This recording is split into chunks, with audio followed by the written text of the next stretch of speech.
Have you ever felt the relentless drive to constantly outperform yourself, only to spiral into a state of exhaustion or situation you didn't see coming? As a fellow hyperachiever, I've been there too.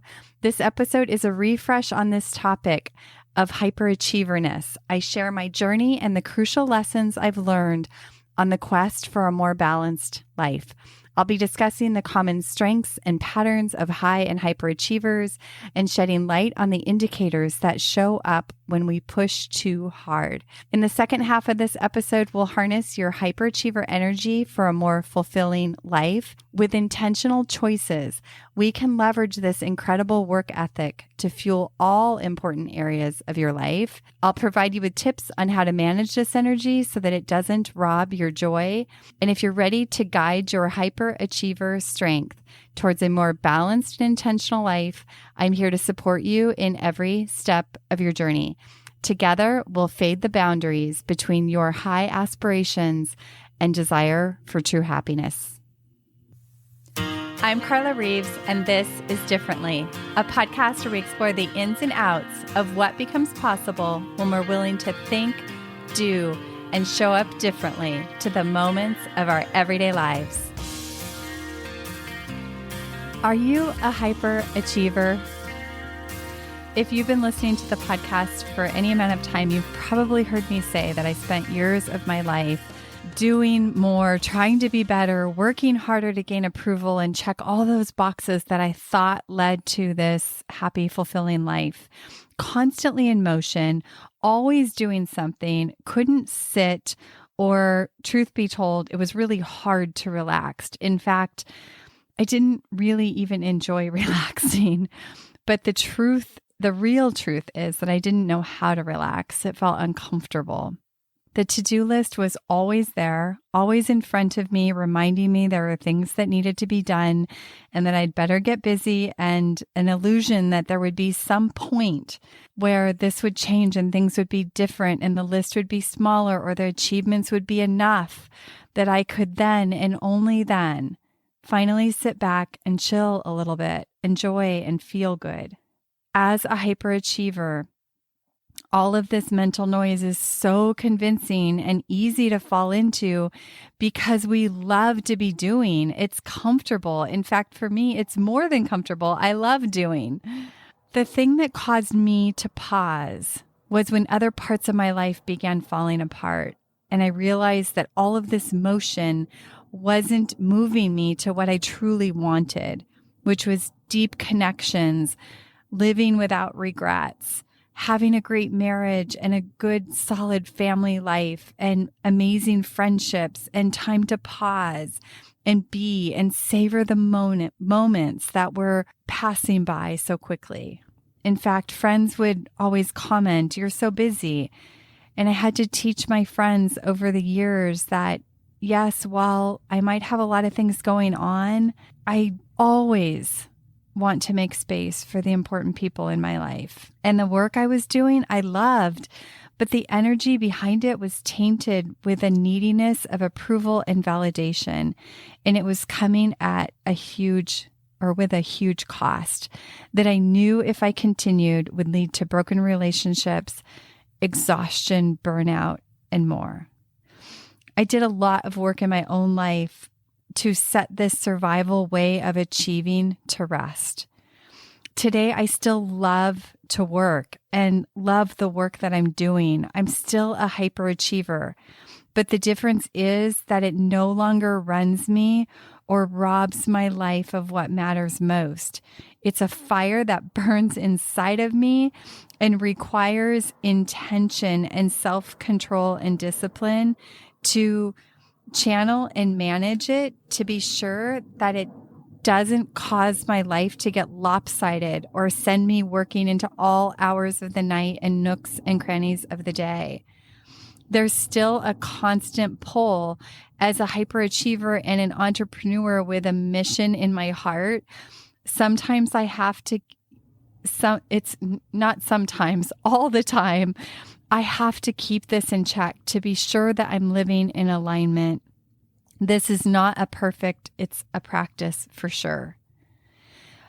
Over the last year, I came across Shirzad Shamin's work around positive intelligence and the saboteurs that he talks about. And the hyperachiever is a saboteur that he has defined. And it's brought a lot of light to what I've been working on in my life for a lot of years. And I've learned that the hyperachiever part of me can be a saboteur or a strength, depending on the choices that I make. In Shirzad's work, he defines the hyperachiever as dependent on constant performance and achievement for self-respect and self-validation. Hyperachievers are highly focused on external success, leading to unsustainable workaholic tendencies and loss of touch with deeper emotional and relationship needs. In my discovery of understanding more of this about myself, I've also realized that the majority of my clients are also hyperachievers. The strengths of the hyperachiever are they're driven, they're pragmatic, they're adaptable, they're goal-oriented and self-directed. They're capable of growing themselves and the things that they're doing and others to achieve full potential. And when they have strong inner direction, they can be great at inspiring self and others towards meaningful growth and achievement. And they tend to have created a lot of success in one or more areas of their life. The patterns of the hyperachiever are that when the hyperachiever's strength is overused or untamed, they often describe these types of patterns showing up in their life. They might hide in their work. They tend to over-identify with their work. It's really hard to pull away. They are often busy just for the sake of being busy because it's comfortable to them. I've had people say work is a safe place for me. Those workaholic tendencies tend to show up. It's hard for hyperachievers or it's often hard for them to feel content for sustainable amounts of time. They often feel like they're missing out on being present in the moment because their minds are very active and thinking about the next thing they need to do or achieve. They often feel like they can measure success in their work, but it's harder in other parts of their lives. And that's why they tend to spend more time working. And they have a longing or a deep desire to be okay, not always doing, and learning how to relax, but they don't know how. It's often uncomfortable, and they sometimes don't even feel like they want that, even though intellectually they know it would be good for them and those around them and their relationships. Common feelings a hyperachiever has when they're overusing those strengths, feelings and unfulfilling results are the peace and happiness feels fleeting. They describe that they feel guilty no matter what they're doing. So it's hard to enjoy what they're doing no matter where they are, whether they're with their family spending time or at work, they're pulled in the other direction regardless of where they are. Sometimes they hide their work because there's shame around it. They often have a hard time feeling really good about themselves if they're not working and achieving. And so their self-worth or self-acceptance is contingent on that next achievement. And they tend to overwork or feel a lack of balance in their life, but they deeply long to have a thoughtful, intentional way of life.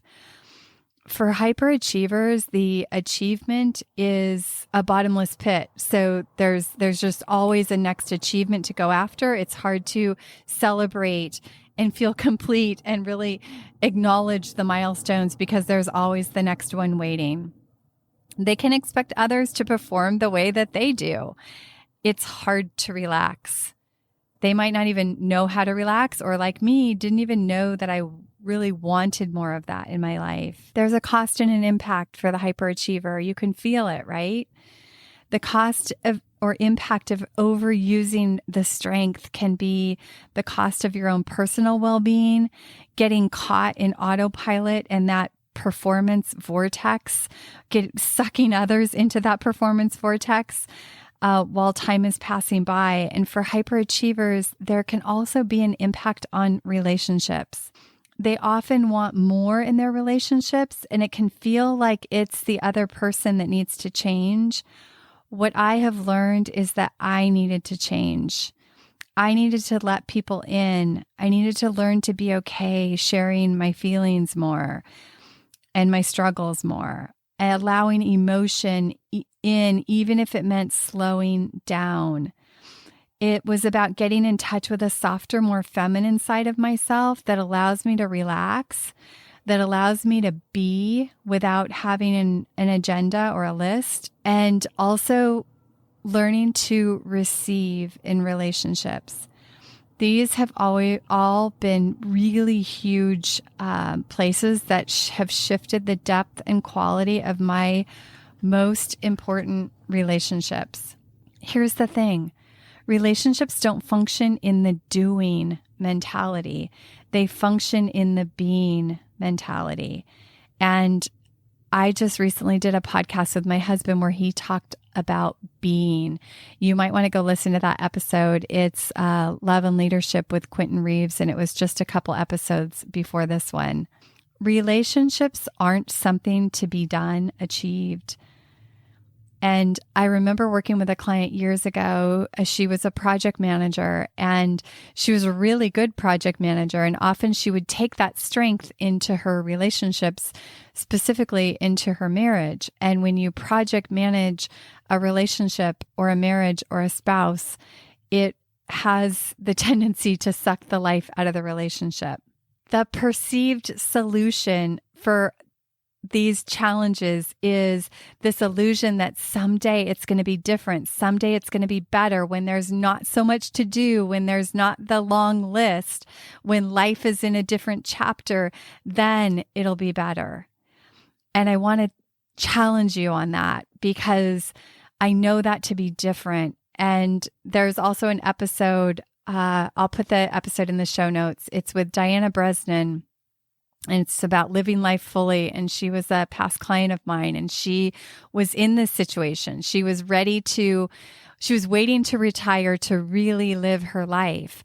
And what I challenged her on was if she didn't learn how to live more fully and carve space in her life for the things that matter now, if she didn't build that muscle now, she wouldn't know how to do it then. Because what happens is we get in that new environment where we have more time and we just fill it with more busyness if we've never built the muscle of making time for what matters. Is this you? Are you a hyperachiever? If you are, I want to help. There's a huge opportunity to take this strength of being a hyperachiever and leverage it by taking all this incredible energy that you have stirring inside of you and use it to propel all domains of your life forward. It works. I've been practicing this in my own life, and I've been helping clients make these simple yet profound adjustments in where they put their time, energy, and focus. Here are a few things that you can begin to do right away that will make a difference. Start to pay attention to the mental noise. Hyperachievers tend to be overthinkers, and there's a very active mind. And when you start to pay attention to what's actually happening up there, you can start to make different choices. And you want to start to call out the lies. The lies of, for me, it was that little monster on my shoulder that was always whispering to me that you need to be working, you need to be doing more, you need to be better, you need to be. You get the idea. Start calling out the lies of that little voice that's on your shoulder. Journaling, you've heard me talk about it, and there's some episodes on journaling too, that journaling can be a really great tool for raising your awareness to what's happening in your internal dialogue. And then instead of doing what you've always done, start to take inventory of the way you move through your day, the way that you work, the way that your working patterns and behaviors, the amount of time you actually spend. Really start to look with a curious eye just with blameless discernment to just gather data. What does it look like? Because sometimes I know for me, my work patterns, they were kind of like a blind spot. Get your larger goals and commitments for your life written down and in front of you every day, and start to look and see how where you're investing your time, does it measure up in alignment with your larger commitments and values for your life? Because similar to if you've ever had a checkbook, this is kind of going back in time a bit, but we used to look at a checkbook. You could look at someone's checkbook to see how they're spending their money, to see what they value. It's a really great exercise to look at where you're spending your time, because it will actually show you what you really truly value. And when you have that information, you can make adjustments to make sure that that's in alignment with in the way that you want it to be. Begin to make more intentional choices in the small moments of your day. This doesn't have to be a big sweeping overhaul. It starts in the little moments of your life where you start to align your actions instead of just running an autopilot and getting sucked into that performance vortex. And lastly, commit to building a strong inner life. That will actually be the thing that starts to fill the bottomless pit we try to fill with doing and achieving. And this is when it gets sustainable. And then that achievement or the next milestone is just a cherry on the top of a great life that you've already made. I love hyperachievers. You get things done. You bring ideas to life. You have an incredible work ethic. Your energy is contagious. And I love working with hyperachievers. The goal is not to get rid of it. Hyperachievers love doing. They love lists. They love being productive.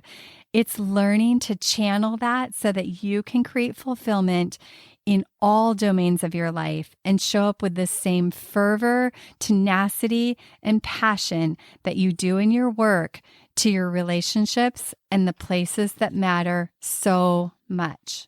As you can see, hyperachiever is a great strength and, when overused, can have a huge impact. It's having awareness and the choices you make in the little moments of your life to ensure that you're showing up in a way that moves you into who you want to be, what you want your life to be about, all aligned with what you're here to do. And that's what makes a difference. If you're listening and you know this is you and you realize that you want to shift the way you leverage your hyperachiever in your everyday life, I would love to support you. Connect with me on Instagram, LinkedIn, or schedule some time to talk. The links are all in the show notes. Also, if you know a hyperachiever who could benefit from this message, please share this episode with someone you love. Thank you for tuning in to this episode of Differently. I hope it stirred your thinking, and I invite you to take one inspired action from something that stood out to you. If you love listening to this podcast, may I ask you to leave a review in Apple Podcasts. These mean so much to me, and I read every one. They are a great source of fuel for me as I am creating these episodes. If you want to hear more conversations like this, hit follow or subscribe on your favorite podcast app and help me spread the word. If this episode could impact someone you know, please share it and pass it along. Remember, new episodes drop weekly. See you next week.